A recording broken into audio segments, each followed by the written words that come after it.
রাজ্যে পালাবদলের পর মুখ্যমন্ত্রী শুভেন্দু অধিকারীর নেতৃত্বে রাজ্যে আইনের সুশাসন শুরু হয়েছে, আর তারই প্রতিফলন দেখা গেল উত্তর দিনাজপুর জেলার করণদিঘিতে। তৃণমূল আশ্রিত দুষ্কৃতীদের অত্যাচারে করণদিঘি থানার বিহিনগর গ্রামের ঘরছাড়া পরিবার সোমবার করণদিঘির বিজেপি বিধায়ক বিরাজ বিশ্বাসের হাত ধরে নিজেদের ঘরে ফিরলেন। উল্লেখ্য, 2023 সালে বিহিনগরের তৃণমূল কংগ্রেস আশ্রিত জমি মাফিয়াদের দৌরাত্মে বাড়ি ছাড়া হতে হয়েছিল শামীম আক্তারের পরিবারকে। পরে হাইকোর্টের নির্দেশে বাড়ি ফিরলেও আবারও মাফিয়াদের ভয়ে ঘরছাড়া হয়ে যায় পরিবারটি। 2026-এর 4 মে তৃণমূল কংগ্রেস সরকারের পতন এবং বিজেপি সরকার গঠন করার পরেই বাড়ি ফিরল ঘরছাড়া পরিবারটি।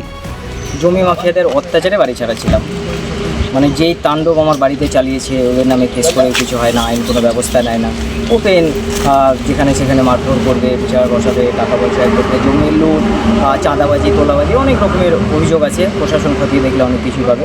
আজকে সুশাসন প্রতিষ্ঠা হয়েছে বলে আজকে সাহস পেয়েছি বলে মাননীয় শুভেন্দু অধিকারী মহাশয়কে অসংখ্য ধন্যবাদ, এবং সাথে আমাদের তরুণ তুর্কির বিজেপি বিধায়ক আমাদের বিরাজ বিশ্বাস মহাশয়কে অসংখ্য ধন্যবাদ। আপনারা দেখলেন উনি নিজে আমাকে এই বাড়িতে নিয়ে এসে আমাকে বাড়িতে দিয়ে গেলেন।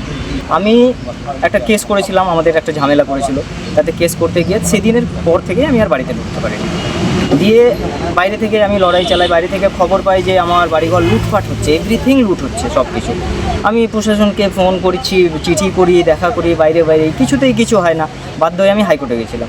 হাইকোর্ট থেকে যখন আমি আসলাম, হাইকোর্টের অর্ডারে, মাননীয় বিচারপতি রাজশেখর মান্থার অর্ডারে আমি এসেছিলাম যে উনি পুলিশ পিকেট 7 দিনের জন্য আমার বাড়িতে দিয়েছিলেন।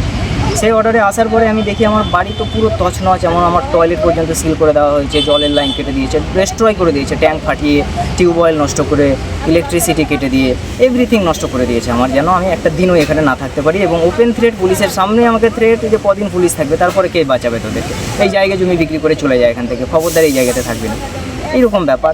এমনকি বিএলআরও অফিসের মাধ্যমে কত এই জায়গাতে এই দাগের মধ্যে ওভারশেয়ার করে রেজিস্ট্রি করে, জাল রেকর্ড, আমি বাইরে লড়াই করে সব জায়গা ফ্রেস করেছি।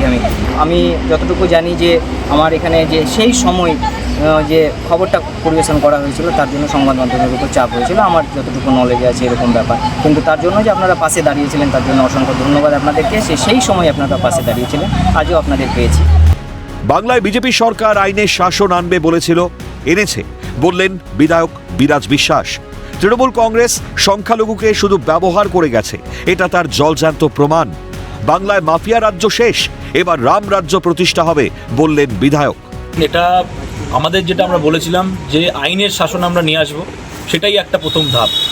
একটা মানুষ, একটা সংখ্যালঘু মাইনরিটি পরিবার, শিক্ষিত পরিবার, যার পরিবারকে কিছু জমি মাফিয়া, বিশেষ করে এই নামগুলো হচ্ছে লুতাফুর রহমান, ফিরোজ খান, রেজাউল হক, শওকত আলী, মোয়াজ্জেম হোসেন, এদের আবার উর্ফে লেটু, সেটু আর মিঠুন আর নিখিল, মনে হয় কি নাম জানি, উকিল না ফুকিল।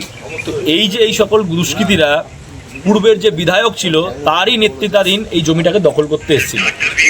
এদের দখল করতে এদের প্রথমে হুমকি চমকি দেয়, যখন এরা না মানে তখন এদের আইনের ভয় দেখিয়ে, বিভিন্ন মামলা, ফলস মামলার ভয় দেখিয়ে জমি দখল করার প্ল্যান করে। পরবর্তীতে পরিবারটা না মানার পরে যখন কোর্টে যায়, দ্বারস্থ হয়, তখন এই পরিবারকে জানে মেরে দেওয়ার হুমকি দেয়।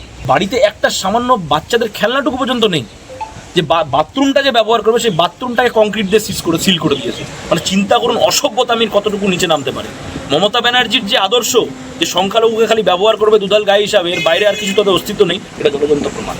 কেউ যদি ছিনার কোশিশ করে, আমরা আইনের শাসন চলবে এখানে, এই মাফিয়াদের শাসন চলবে না। মাফিয়া শাসন শেষ, সুশাসন চলে এসছে, রামরাজ্য প্রতিষ্ঠিত হয়েছে। এবার টোকা দিয়ে দেখুক, আমরাও দেখে নেবো কি। আর মিডিয়া বন্ধুদের আপনার অসংখ্য ধন্যবাদ। ওই সময়টা আপনারা পাশে দাঁড়িয়েছেন, তাদের পাশে যখন আপনারা দাঁড়িয়েছেন, আপনাদের অসংখ্য ধন্যবাদ।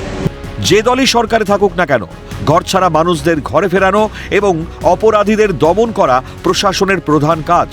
তাই সাধারণ মানুষের মৌলিক অধিকার রক্ষা পাওয়াই প্রকৃত গণতন্ত্রের জয়।